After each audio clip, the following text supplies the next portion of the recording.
Emphasis on my nizzle, used to dribble down a BA. H to the is O, V to the is A. That's the anthem, get your damn hands up. So far, Anthem is a work of art. The graphics look so amazing on PC if you set it to high or ultra. The combat is snappy and difficult and yet still rewarding. And this world they've created is every sci-fi universe we ever wanted to live in. Star Wars, Avatar, even hints of The Matrix. By all accounts, I should be having a blast with this game. But after 5 hours in, I'm so close, and I mean so close to uninstalling this. You see, for everything Anthem gets right, there's something about it that goes totally wrong. For example, look at this beautiful open world. Well, for some reason, no one at BioWare thought players should be able to place waypoints. This is like basic open world design. Even battle royales have waypoints now. Instead of seamless flight to your next location, you're constantly bringing up a map to navigate past canyons you can't even fly over. The combat abilities are a blast, like literally a blast, because sometimes you can't even see anything else happening. But it's fun. Too bad you can't truly customize any of your abilities to feel unique in a fight for like the first 15 or 20 hours of gameplay, since the game's masterworks customizations are locked behind the most high-level elite in-game missions. It's hours before builds even matter in this game. And if you think you're gonna spend hours enjoying it, oh wait 1 second. Okay, so if you think you're gonna spend hours crap, okay, 1 second, hold on. Okay, fine, here we go again. If you think you're going to enjoy hours of playing this game, you've got to deal with, oh come on. I still remember the first time I played Final Fantasy VII. Yes, it's a classic now, but at the time, RPGs and turn-based combat were way too different for my taste. You see, I grew up on sports games and fighters. It wasn't until I played The Old Republic until I really understood RPGs. BioWare took the genre and presented it in a way even I could understand. And KOTOR had one of the best plot twists in gaming. That's why when the plot twist appears in Anthem, I have to say, oh, come on, mates. Isn't it obvious? Yes, that was obvious. Even this guy could see it coming. And I wonder, is this the same BioWare that introduced many of us not so nerdy kids to the RPG? Am I wrong for expecting the people who made KOTOR to redefine the looter shooter or at least reframe it? Look, this is gonna disappoint the Anthem haters. I don't really hate Anthem. It's not a bad game. I think it's a game that just released way too early. Its massive potential covered in so many frustrating design choices, and that's how this review is gonna be structured. I'm gonna show you what makes Anthem cool, and then show you how bad decisions hurt it a lot. Let's start with the gameplay. You get a choice between 4 armor suits, all having their own abilities. The Colossus is a tank, the Ranger is an archer, the Storm is a mage, and the Interceptor is an assassin. They all feel and play very different with different stats and abilities. Even down to having different movement, the Colossus is heavy and brooding while the Interceptor is in full anime mode. It's kind of brilliant, and BioWare made them all feel unique without conforming to requiring a support class. For that reason, you can build a team any way you want, and even matchmaking feels fine with these classes, even though you occasionally get the idiot that's just standing in a corner doing nothing while your whole team does all the work, or dies. By the way, you can't do anything after you die. This is insane. You have to Control-Alt-Delete the game to, you know what, let's not even go down that route. But the classes work fine. When you get the movement down, it feels really good comboing enemies and dashing back to cover. And for that reason, I think this is the best combat out of all of the looter shooters that are out right now. And then BioWare found a way to ruin it. You see, this is supposed to be an RPG. You're supposed to customize your abilities, comboing primers and detonators, that's the game's damage system, with different gear to feel unique and cover sub-roles outside of the 4 basic archetypes. Instead, the first 10 hours and way into the beginning of Endgame, it doesn't really matter much. Stats like plus 5% to this seem meaningless. 5% to what? I don't see any base stats or any summary numbers. And conditional perks that would normally round things out, like faster ability recharge after dashing, these go missing for hours. Now, if you thought about it, you wouldn't buy a car without knowing the gas mileage, or you wouldn't get married without checking the person's credit. So why is so much of Anthem's core customization hidden away from all but the most die-hard players who want to dive far into Endgame? Throughout the early campaign, you're just slotting out useless stats for useless stats. There's no feeling of reward for finishing a mission. This is a looter shooter with no loot, or even much shoot. It's no wonder people are burning out fast on this. Anthem forgets to reward you, and it feels really bad. The endgame gets better with masterworks and customization, which starts around level 25, but by then, for most people, the first impression has been made. Another example of the game taking away your toys: the flying. Though terrible in the demo, flying is much better in the final game. You really feel like Iron Man. It's pretty good. But then someone had the brilliant idea of taking it away. Get hit with a fire status? Fly too high up in the free roam? Crash into a wall because you got drunk during a loading screen? Heck, there are even missions that just don't even bother with the formalities of taking your flight away or the reasons for it. They just take it away and you can't fly at all. And I can't figure out why. This is a core feature. This is something that makes the game more fun. The game is lesser without the flying. I just don't want to. God dang it. Let me fly. Okay, let's talk about the story. So you're a freelancer in the city of Fort Tarsis on what I think is an alien planet. I honestly don't remember because the game, I'm not even sure if it mentioned it once. What planet is this? Now, in the story's defense, I did stop paying attention, but you would think that how we got a huge human population to be on this alien planet would be somewhat important to the story. But moving on, this is a hodgepodge of characters. You get the gruff, wisecracking any man that you're going to be playing, of course, the smart guy, the father figure, the spunky one that doesn't want to be called pretty, and a military asshole who just wants to solve everything with weapons. And then there's Owen.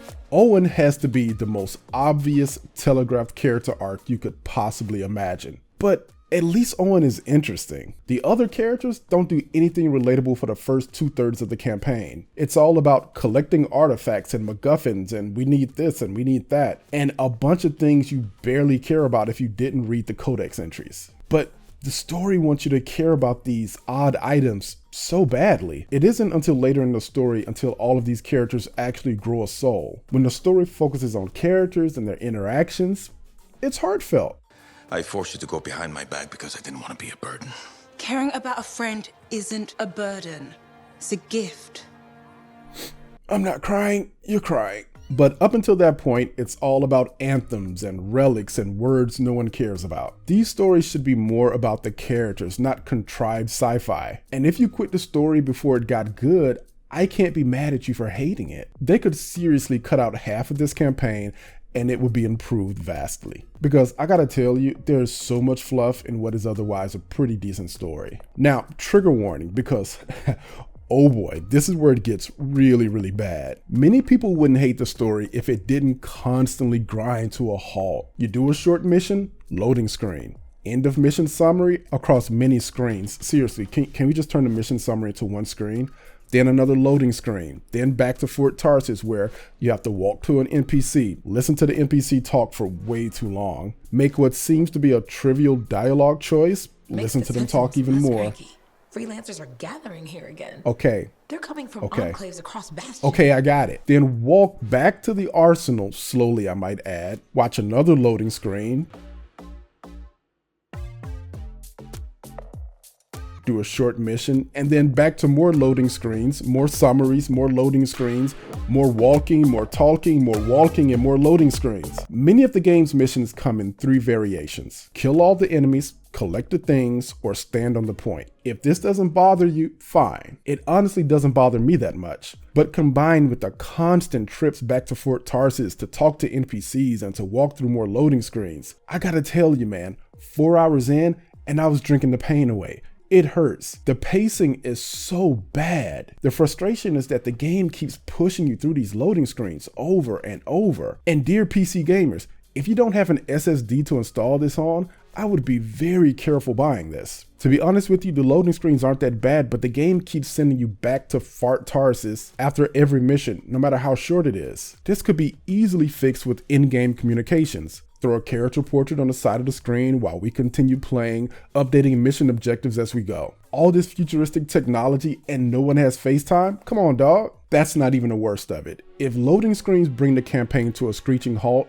The Tombs mission crashes into a brick wall. The Tombs are missions where you have to grind the free roam open world features. Open a number of chests, kill a few enemies, do this, do that. This would be totally fine as a side quest, but no, oh no.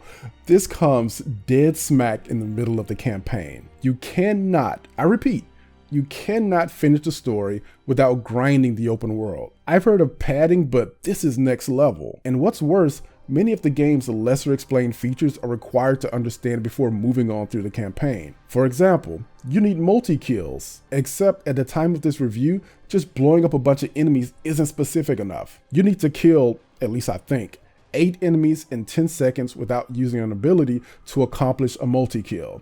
How is anyone supposed to know what that is without a Google search? Now, from what I understand, this is going to be tweaked or removed at some point, but my point is, this made it into the final game. And after wasting your time, it doesn't even give you a decent reward to justify it. It's about as obvious as campaign time pattern as you can imagine. If this campaign is 12 hours, 2 to 3 hours of it is spent on the tomb missions. It's cheap and it needs to be outright removed. Now, to the campaign's credit, the acting isn't that bad. The citizens of Fart Tarsus are pretty boring and they talk way too much with too little emotion, but that's understandable. Every NPC in every video game doesn't need to win an Oscar. But what did worry me was the guy from the original trailer is missing. Where is that guy? I kind of miss him. You're right. It was stupid. I'm sorry. But they're still out there. Somewhere. If you could just bring them back. Anything you need.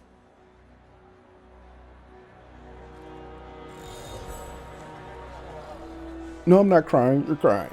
Thank goodness that the acting really picks up later in the story. You just have to stick around to see some of the more heartfelt moments. Now, enough about the story. How is Endgame in Anthem? Well, this is where I may part ways with many reviewers who are giving us a bad review. I think this is where Anthem has the most potential. Anthem launched with 3 strongholds, the game's higher level dungeons, some of which are reused missions from the campaign, but whatever, man, it happens. A few contract missions and a bit more free roam. And by all accounts, this looks really slim considering you paid $60 for this. And I would agree. But considering it should take you 15 or so hours to get to this point, I'm not as angry as some of the other content creators are. Considering that this game comes out of the box with difficulty settings on most content, and since loot is tied to player level and difficulty settings, not locking you into any type of mission, I say good. Go do what you want, hang with friends, and grind out the end game. Trust me, this could be a lot worse. And after level 25, I think you gain access to the Masterwork gear. This is where you get perks that can be combined to get more specialized gear, and where Anthem starts to dangle the most important carrot of all,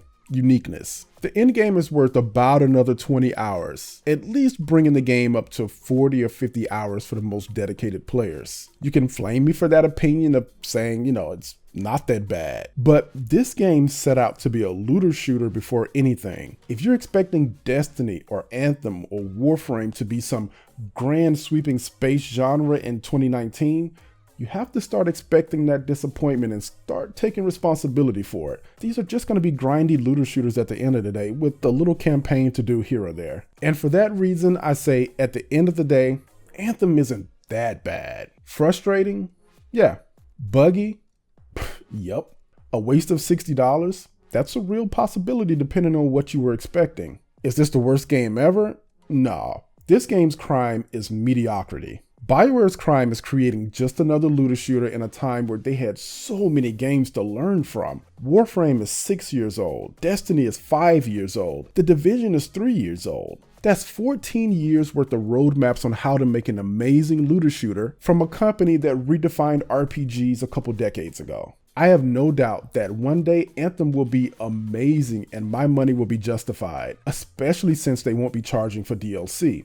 That's a beautiful thing. But if you're asking, should you spend your hard-earned money on Anthem today, like right now with the current state it's in? Come on, mates. Isn't it obvious? Hey guys, thanks for watching, and I hope you guys enjoyed the Anthem review. If you like this video, please consider supporting my Twitch with a Twitch Prime sub. That's a good way to support the channel so I have more time to maybe make more in-depth, longer reviews like this because they take a little bit longer to make. So twitch.tv/Mogamu, and see you guys there. Thanks for watching.